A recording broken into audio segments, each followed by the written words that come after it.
Hello, good afternoon, and good morning. I'm LaKendra Tooks, and it's time for Tooks Takes.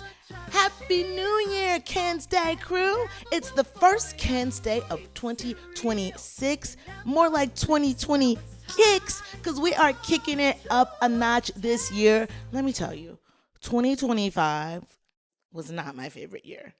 I had some challenging challenges, but the word of the year for 2025 was survive. So I survived 2025, and in 2026, I'm ready to kicks it up a notch. And you know what, though? I am grateful. I gotta tell you something. Even though last year was not my fave, I still had so many wonderful things happen. And I am so grateful and just excited. Excited for a new year and new opportunities. Now, it might be a new year, but we're still the same Tooks Takes. And you know how we do it around here. We watch silly, terrible reality shows, and then we talk smack about the insane people who agree to do these shows. But before we get into that, let's have a little Kensday catch up because, a lot has been, we were just off. We were just off for a couple weeks, took a little Christmas break, and a lot of things have happened. I had a wonderful Christmas with my family. We all met up in Vegas the week before Christmas. Myself, my parents, my brother, and his wife. And let me tell you, my parents drove cross country to meet with us in Vegas. Now, first of all, my parents like to drive. I don't know what that is. Is that a boomer thing? My parents like to drive. I fly everywhere. I flew to Vegas. It's only a few hours away, but I still flew to Vegas. Now, my parents drove. They like to drive. But also, they brought us this amazing Christmas dinner spread, complete with my very own fried turkey. That's right. My daddy fries a turkey just for me. Why? Because I love fried turkey. So I'm all about the turkey. My little brother is all about the cranberry sauce. I mean, I honestly, as one of his stocking stuffers, I packed along a couple cans of Ocean Spray cranberry sauce, the jellied. He likes to eat it straight out of the can, still in that can shape. He loves it. You know what? At Christmas, it is the season of perpetual hope. It is the time to just, for me, during the holiday season, I just want to eat, drink, and be Kendra. And baby, that is exactly what I did this holiday season. Because like I said, me and my family, we were together the week before Christmas. So on actual December 24th and 25th, I was home alone, like Kevin McAllister. But let me tell you something. I was scared to do Christmas alone because y'all know last year I was still in my relationship. So this was like, my first like truly single girl holiday season. And I was a little bit nervous. I was like, oh my God, am I going to feel sad? Am I going to feel alone and lonely on Christmas? And I got to tell you, honestly, I felt great. It is so nice to just be able to wake up on Christmas morning and do whatever you want to do. It's like, well, what do I want to have for breakfast? What do I want to eat? What do I want to drink? Do I want to sleep in? I just did whatever I wanted. And on Christmas Eve, my Auntie Amy, hey Auntie Amy, my Auntie Amy, as part of my Christmas gift, she gave me some Meredith Marks caviar. So baby, I was eating my caviar on a potato trip, having my fancy cheese, cuddling with my cute dog, drinking wine. Oh, baby. And you know what? On New Year's Eve, I did the exact same thing. Because I don't know about you guys, but for me, sometimes I get FOMO and I'm like, I need to be out. Who knows who I'm going to meet? I need to get out. I need to wear this. I need to wear that. And it's like, sometimes it's like, you know what, girl? Stay home. Stay home. And honestly, I had a great time just being at home. And it was great. Great Christmas, great New Year's Eve. Also, I am loving my spokesperson gig with Bubble Planet. Make sure you go to bubble-planet.com/Los Angeles for tickets and information here in Los Angeles. And I know that there are Bubble Planet exhibits all over the country and quite frankly, all over the world. So check it out wherever you are. Or you know what? Come visit us in LA. Come to LA. You can go to Bubble Planet and then book a fan social with me too while you're here. Why not?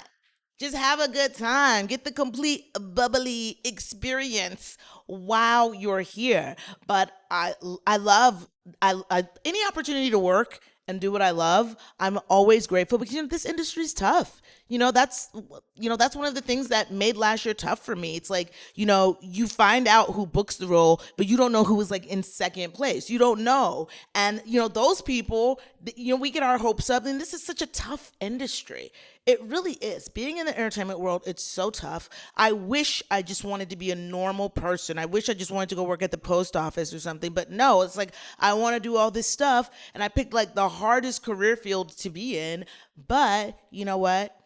You just figure out a way to enjoy the journey. And I think right now I am. I'm enjoying my journey. I'm enjoying my journey of like achieving my dreams of superstardom. And I'm enjoying my journey of like falling in love. I'm going to fall in love one day. But in the meantime, guess what, baby? I'm just falling in love with myself. And you know who else is in love with me? The gay community. Hey, gay community. LGBTQLMNOP. Because let me tell you, this past weekend, I did a little pumping around West Hollywood. Now, for those of you who don't know, here in Los Angeles, West Hollywood is our gayborhood. I mean, it's like that's where you go to see the drag queens, to see all the cute boys running around. Like we go to West Hollywood for that. And so over the weekend, we had a little night out in West Hollywood because it was Shane Douglas's. You don't know. I know we got a lot of chumps listening right now. Y'all know who Shane Douglas is. It was Shane's birthday. So we were running around West Hollywood. And I got to tell you, I had not pumped around WeHo in a while. I got to do it more often. I'm telling you, the gay community, they make you feel like a queen. I mean, everywhere I went, oh, I love your outfit. I love your fragrance. Oh, you're so beautiful. You're gorgeous. I mean, I was like, thank you, and I know. I mean, thank you, because honestly, let me tell you something.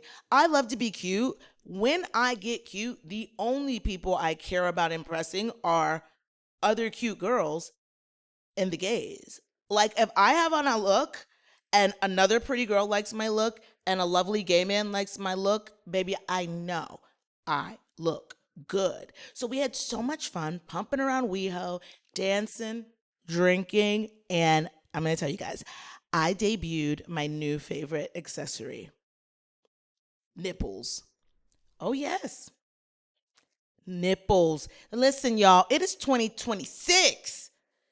Put on some nipples. Yes, I got these adorable little nipples. Now, I know Skims makes a bra with the little nipple, but you know what? You can just get your own little prosthetic nipples. I got some that have a little nipple ring in them because I'm scared. I can't pierce my nipples for real. Lord, just for me personally, I haven't had kids yet. I want to be able to breastfeed my kids, and so I don't know how it works. I don't know the science. I don't want to get my nipple pierced, and then it's like all my nipples all messed up, and my baby's milk is every which way. So I don't have the guts to actually go through with doing it in real life, but I can fake it. I can fake it till I make it with my prosthetic pierced nipples. And I also wore them because it's Shane's birthday. And I know Shane's a boob guy. So I was like, you know what? Let me debut the girls. And it was fun. I mean, I highly recommend girls and gays, get you some nipples and thank me later because they're just fun to have on. Just like, it's like jazz up your look a little bit. Now, I was just on Jeff Lewis Live this week, and Jeff asked me about my dating life. And same thing over the weekend. Everyone's like, Lakendra, what's new with your dating life? And I'm like, honestly, nothing. My dating life right now is crickets. And I'm okay with that. Because to be honest, I don't know what's going on right now. We're having a decline in humanity, okay? Especially amongst the straight men. I don't know what's going on. I don't know, but I feel like right now, attention all straight girls, our straight male counterparts, they need to get themselves sorted out. It's not us, it's them. Do you know how many gorgeous, successful, hilarious, single women I know? It doesn't make any sense. I'm like, what is wrong with the men? So in the meantime, straight girls, right now, we got to lean on the gays. Right now, we have to lean on our gay brothers and sisters, and they are going to take care of us. Gay community, you got to take care of the straight girls, okay? Y'all are all we have right now. We only have each other. So y'all got to, please, y'all, take care of us right now because we are going through it. And we're just trying to survive out here in these single streets. And baby, let me tell you something. Going forward, no more Miss Nice Tooks. Because last year I was trying to be nice. Nice doesn't work with these men. You got to be tough as nails. And I'm telling you, right now, I am not effing around. If you want to be Mr. Kensday, you got to come correct with a capital K. Because I'm just not doing it anymore. Because let me tell you, I'm happy. Imagine that, ladies, gentlemen, girls, gays. I actually am happy. I feel like last year I was like chasing a boyfriend, a man, a relationship. And it's like, actually, Lakendra, you have a great family. You have great friends. You have your stars on the rise. Like, I'm doing yoga all the time. I'm happy. My bird of paradise is all the way up there, baby. So I'm happy. And me and my friends talk about this all the time. We're like, our lives are pretty good. Like, probably if you told me, 15 years ago, Lakendra, you're going to still be single at a particular age and you're still going to be happy, I never would have believed you. But me and all my single girlfriends were like, you know what? Our lives are pretty good. So it's like, whoever we do allow into our lives, it's like, you better really be adding something to my life and my dog's life. Dang it. That's right. My little savvy girl, my baby's going to be 17 this year. And I mean, I haven't talked about it here. I talked about it on Jeff's show, but I have not talked about how I had to run away from a pack of coyotes. I was looking at Savvy. I said, not without my daughter. Y'all know Savvy that's my baby. My baby girl, Savannah Georgette Tooks. That is my baby. She's turning 17 this year. I mean, we did not come this far to get snatched up in the clutches of a coyote. So I did what I had to do, and I got on the run. And unfortunately, there was some uneven pavement, and boom, I did kind of eat it. I still got my skinned knees, and I got a little stigmata on my hand. But you know what? I would do it all over again to protect my little savvy girl. That is my baby. I love her. And honestly, I love my dog so much that I'm like, if actually having a human baby is going to feel even better than this, I really want to experience that. So I feel like being a mother to my dog, in some ways, I do think it's preparing me for motherhood. And yeah, I know it's not the same, but a lot of my friends who had dogs first, then had babies, they're like, it is the same. It is. It's the same. The only difference is you can't leave the baby home alone. Big whoop. You got to take the kid with you. But you know what? Whatever. My kid's going to be cute, and Savvy's going to be the perfect big sister. Now, I'm taking a break from dating, but I'm not taking a break from watching TV. Right now, whilst I'm not dating, I got time to watch a lot of TV. And let me tell y'all, I have been watching. Can I just tell y'all, I've been watching so much Law and Order. I don't know and not like I love Law and Order SVU. I'm an SVU girl, but I've been watching Law and Order regular from the 90s, like with Detective Lenny Briscoe and Mr. Big, Christopher Noth. He used to be on Law and Order, and Benjamin Bratt. And I'm just looking at these guys. They were so, woo, y'all. Those of us that were teenagers in the 90s, we got spoiled. We had so many hot guys in the 90s. I don't even know who the hot guys of today are. I just know in the 90s, baby, we got spoiled. We got some hot guys. Great muscle tone, cheekbone structure, everything. But now, I have not really talked about Diddy, Puffy, whatever his name is.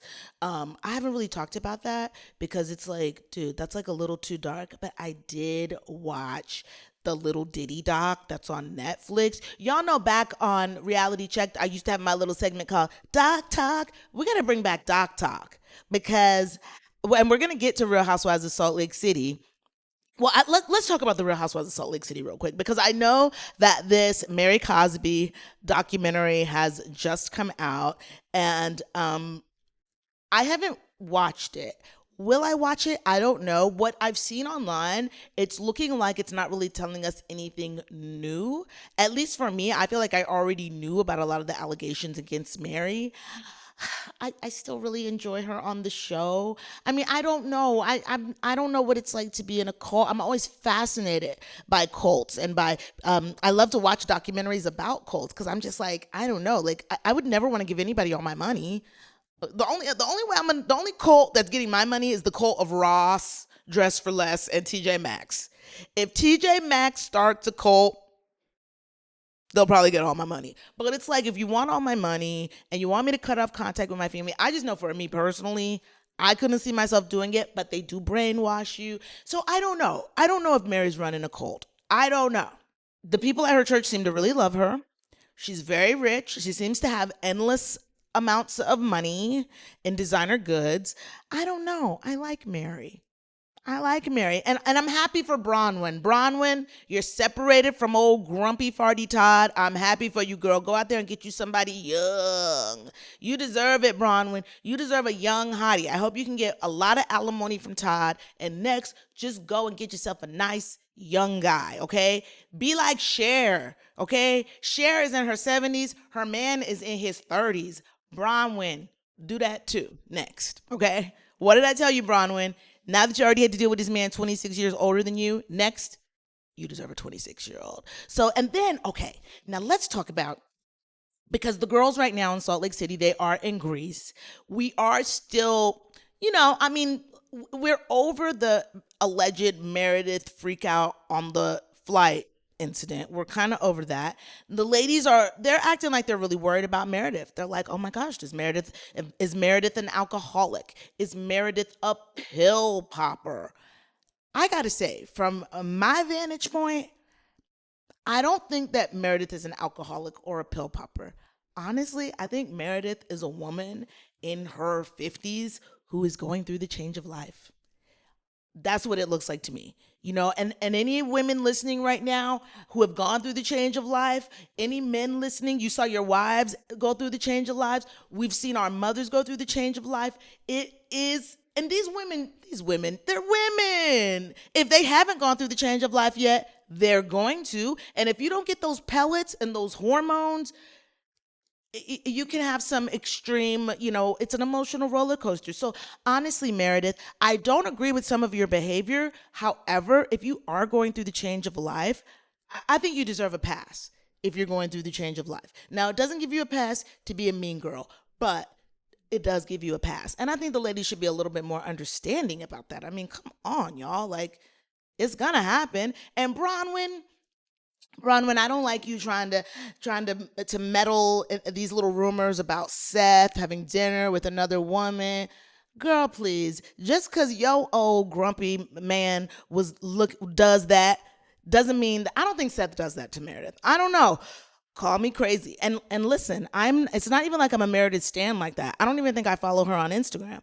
But I just think, y'all, if a woman in her mid 50s is going through emotional roller coasters, give her a pass and give her a fan.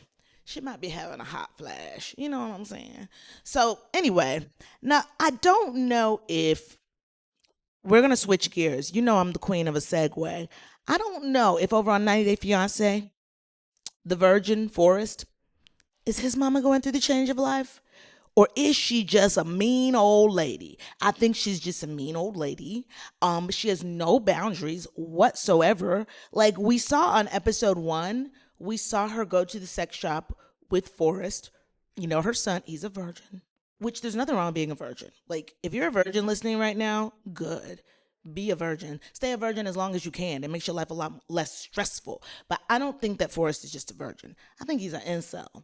I think he might just be a little bit of like a red pill incel. And so I'm kind of looking at Sheena, his Filipino girlfriend, and I'm like, Sheena, girl, run. Because what is wrong with these people? What is wrong, Forrest? How are you going to just let your mom talk to you want her to be your wife? How are you gonna let your mom speak to your girl that way? I mean, he took up for her a little bit, but I'm just thinking about me. I would never want my man's mama to just be sitting there yelling at me in public while I'm crying and sobbing. I mean, that was really actually like hard to watch for me. I felt so bad for Sheena. And then I'm also looking at Forrest's mom, Molly, and I'm like, Molly, what do you think Sheena's family wants to con from y'all? Clearly, y'all are broke. Y'all had to save up for like 7 years to be able to fly to the Philippines. I was looking this up online because there was some scuttlebutt that a flight from like Oregon to the Philippines is like $1,000. And it's like, you don't have $1,000? Or maybe that's because your husband's a construction worker. Not that there's anything wrong with being a construction worker, but your husband's a construction worker and your son's an unemployed incel. What do you think her family wants from you? Sheena's veterinarian. I'm worried about you guys scamming her.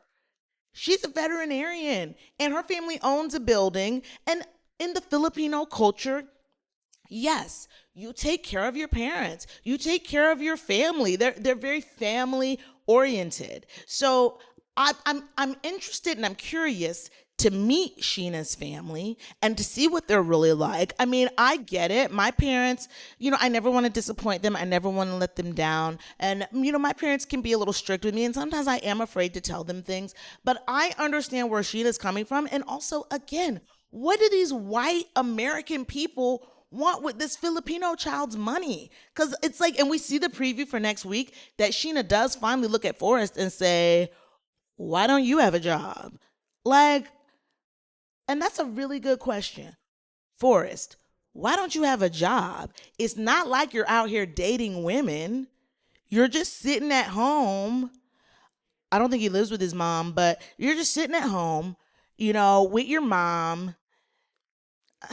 Get a job. I don't get it. Honestly, Sheena, girl, run. Sheena, I think you could do better. I think you can do better. I think you can do much better than Forrest. Forrest looks like he lives in a forest. And I think if you end up with Forrest, you will end up in a forest with Forrest. You're better off staying in the Philippines. You got a great career. Because I don't even know, like, if she comes to America, it's probably going to be tough. I don't know how, I don't know if she has to go to school here. I don't know if she can get certified as a veterinarian here. But I'm also just like, Forrest, why don't you have a job? And Molly, also, wait, let me also say this about Forrest. Forrest is sitting there telling Sheena that she needs to cut her parents off. You need to stand up to your parents and be independent. Forrest, are you crazy? Are you crazy right now? Your mom has no boundaries. She's asking you about your sex life in front of Sheena, which is disgusting. I was glad that he at least said he's standing up to her a little bit, but he needs to stand up to her more. He needs to stop her from screaming and yelling and hollering at Sheena, because that is just so inappropriate. It's so inappropriate for an adult to speak to another adult that way. And Forrest, you need to get a job. You got a lot of nerve acting like this when you are literally like still joined at the hip to your mother and you're an unemployed incel. Get it together before you start messing with my girl Sheena. Okay, we also need to talk about, and y'all have to forgive me, I cannot for the life of me remember this woman's name, but in my notes I wrote down Lesbian with a Wig. You know who I'm talking about. The lesbian with a wig who's hooking up with the Nigerian guy, Daniel. Okay, so we saw in previous episodes that her daughter is like, Mom, please don't marry this guy, because this woman's already been married 5 times, and also she's still technically married, and she's only been with women for the last 21 years. And Daniel is in Africa where they do not believe in same-sex relationships. And you could go to jail or get killed for being in a same-sex relationship in some parts of Africa. And it sounds like that's the case where Daniel is from. And this woman with her wig who was giving herself a kind of gross whole bath in the airport bathroom. Like, I get it after you're on a long flight, but come on, ma'am. Nobody wants to see that. I know I didn't want to see it. I was getting grossed out. Also, I don't want to see Daniel eating your face like that. Like, when they finally link up at the airport, he's like, I mean, it was graphic, okay? However, let me say this, Daniel.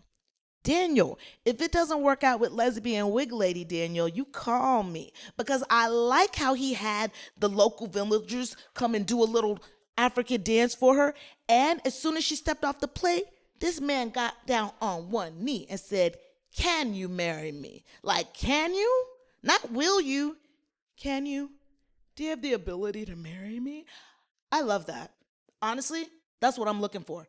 I want somebody to be like, "Hey, I know we just met, but I love you and can you marry me?" That is what I'm looking for, Daniel. So if it doesn't work out, with the wig lady, here's another wig lady that you can holler at because I like that. But let's see what goes on there. Because again, that's what I don't understand too on these shows. I feel like I've probably said this before, but I don't understand how these people are in a long distance relationship. All they're doing is talking on the phone. How do so many details get left out? How are you on the phone with this man, wig lady? How are you on the phone with this man like this and it never comes up that you're a lesbian? How does that not come up? It never comes up that you've been married 5 times and you're still married? And you're getting on a flight all the way to Nigeria? I mean, I don't know. It's like information that would have been useful to me yesterday. Same thing with Emma and Ziad, because we already saw that Ziad's like, "Actually, I don't want to be intimate with you." And Emma's like, "That's not what we discussed on the phone." And then Emma's a pretty girl. I know there's a lot of people online talking about her wig, but I think Emma's a really cute girl. It's like, listen, it's really easy to sit on the internet and judge other people's hair and other people's appearances. But those of us who are regular people and we don't have a glam squad, we're all just doing the best we can. So listen, I'm over here, I am my own glam squad. So if I don't look like perfect, yeah, I don't look like perfect because I am my own glam squad. So maybe her hair isn't perfect. But I think Emma is a really pretty girl. I just think she's a little bit dumb. And she's young though. She's only 27. She says that she put some software on her laptop that allows her to like track Ziad's like Instagram, like who he's following or whatever. And it's like, girls and gays, we already know. Once you need to do stuff like that, like if you go looking for something, you're gonna find it. And for just me personally, I would not want to have to do all that. I don't want to look through your phone. I don't even want to look through your phone. I just want to trust you. I just want to know, hey, if we're together, we're together. So I hate that Emma is going through all these lengths with this guy, and I'm not even really sure. I don't think he's really serious about her. She's like, "He called me wifey within the first 10 minutes of talking." It's like, girl, that's a red flag. That's a red flag. I'm in a red sweater. Ooh, don't I look cute today? Okay, wait, I can't stand up because I'm in this little skirt, but I look so cute. And also look at my shoes. Okay, if you are listening, you can't see my shoes right now, but make sure you follow me on all the socials at LaKendra Tooks at Tooks Takes because I will post a picture of my outfit because I do feel really, really cute today. Now, let's talk about Laura and Beer Can. They're in Turkey. Now they've got a 20-year age difference. Red flag number one. When they meet, he doesn't seem super excited to see her. And also, they don't have sex on the first night, which maybe that's okay. But it's like he didn't really seem super affectionate with her. And so she's getting really worried. And then the next day, which I'm looking at Laura like, girl, because listen, Laura has lost 140 pounds.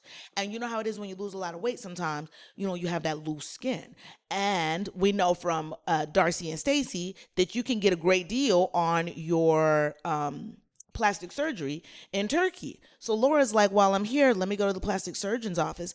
I don't know why she decided to bring a beer can with her because it's like, I mean, I don't know about y'all, but I just feel like some things should just be between you, God, and your surgeon. Like, I don't think the man needs to know if you want to get a little nip tuck and a little no.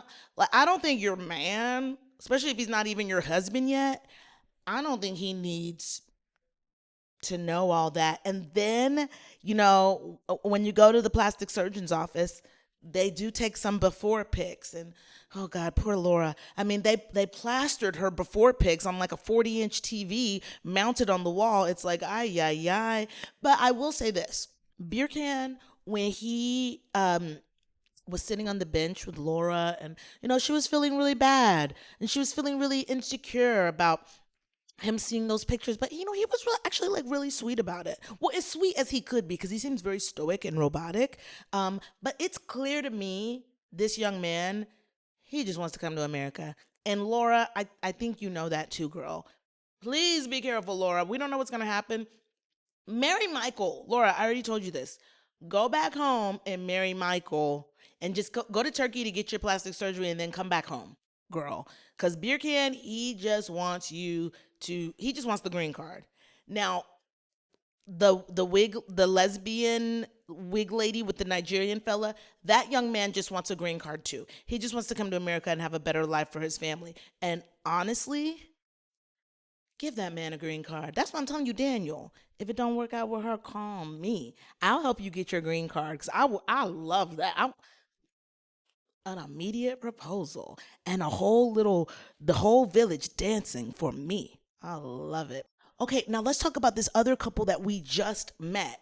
Anna Lynn and Jovan. Now they've been together for like 6 or 7 years, but they've never met. And they've been married for 3 years and they've never met. He keeps saying, I'm going to go to the Philippines to meet my wife for the first time. And I mean, that's like crazy. But I like Anna Lynn. Anna Lynn's my kind of girl. She's got an attitude, which I love that. Like, you got to let these guys know. You can't be no punk. You got to let them know. So Anna Lynn's letting Jovan know, because Jovan, I think he's kind of been cheating. Like, what is it called when you have an emotional affair? I think he's having an emotional affair because he's got this woman that he's like, oh, I lean on her because I can't talk to you. It's like, dude, if you can't talk to your wife, you go talk to a therapist. You go talk to Jesus. You get Jesus on the main line. You don't go talking to another woman. That's just like a dangerous territory. So I understand why Anna Lynn's upset about that. And then Anna Lynn also said that Jovan has been changing because he's been listening to those dangerous podcasts. Y'all know, y'all have seen the clips with these men who are like, you got to be dominant. You want a woman who's submissive. And it's like, dude, this girl's not submissive. Like, she might be Filipino, she might be Asian. That doesn't necessarily mean she's submissive. And you know what, Jovan? She's certainly not going to submit to your stinky feet. This is why, ladies and gentlemen, listen, girls, you got to meet a guy before you marry him, because he might stink. And you need to know these things, because you don't want to get stuck being married to a smelly man for the rest of your life. So, you know what, though? I'm going to give Jovan a pass. He probably just needs to take a shower and maybe put a little baking soda, a little odor eater in the shoes. So anyway, we are going to keep watching 90 Day Fiancé before the 90 days. We're going to see which of these couples make it, which couples don't. I got low hopes for all of them. I got high hopes for Sheena because I like her. But yeah, the rest of the couples, ladies, run. Run. Now listen, y'all know we can't get out of here without giving my Tooks takeaway. And this is my first Tooks takeaway of the new year. And it's something that I actually learned this holiday season. And, I feel like last year I was trying so hard to date. I was trying so hard to meet a man. And I really, during this holiday season, I spent some time with myself and just really enjoyed my own company, really enjoyed my home, my place, my space. I think being single and getting to live alone, I don't think my mother's ever gotten a chance to live alone. Like, take a look. Go ask your mom. If your parents have been married forever, your mother may have never lived alone. And I think getting to live alone as a single woman, it's actually a blessing. And I just say enjoy that time. Because here's what they don't tell you about when you get married. You have to live with that man forever. So I say, you know what, right now, if you're not married yet, just enjoy your life. Enjoy your gay friends. Enjoy your girlfriends. And just be in a position so, like, when the right guy comes along, you're ready for him. You're not thirsty. You're not taking any crap. You're like, look, I'm strong. I know who I am. I'm confident in myself. And I don't need you. I don't need you, and I already have all the love I need within myself. And that's really the energy that I'm bringing into this new year. And I want to share that with y'all too, because we are so blessed. If you got a family that loves you, and if you even have like just a couple of good friends, baby, you are doing so good. There are so many lonely people out there. So just because you're single that does not mean you're lonely. Because I may be single, but baby, I am not lonely at all. I'm having a great time. And I guarantee you, just wait. Maybe like this time next year, I'm manifesting. Maybe by this time next year, I'll be saying, you guys, ooh, there'll be a ringy on the fingy and I'm no longer singy. Woo! But listen, thank you all so much for all your love and support. Tooks Takes is growing. We are on our way to becoming the #1 podcast on earth. Make sure you like, comment, subscribe, follow us on social media at LaKendra Tooks, at Tooks Takes. Tell a friend about Tooks Takes because we're really trying to take over the world this year. I told y'all, it's 2020, kicks it up a notch. But as always, I hope and pray that my light helps you find your light and you shine so bright. And I will see y'all next time. Bye.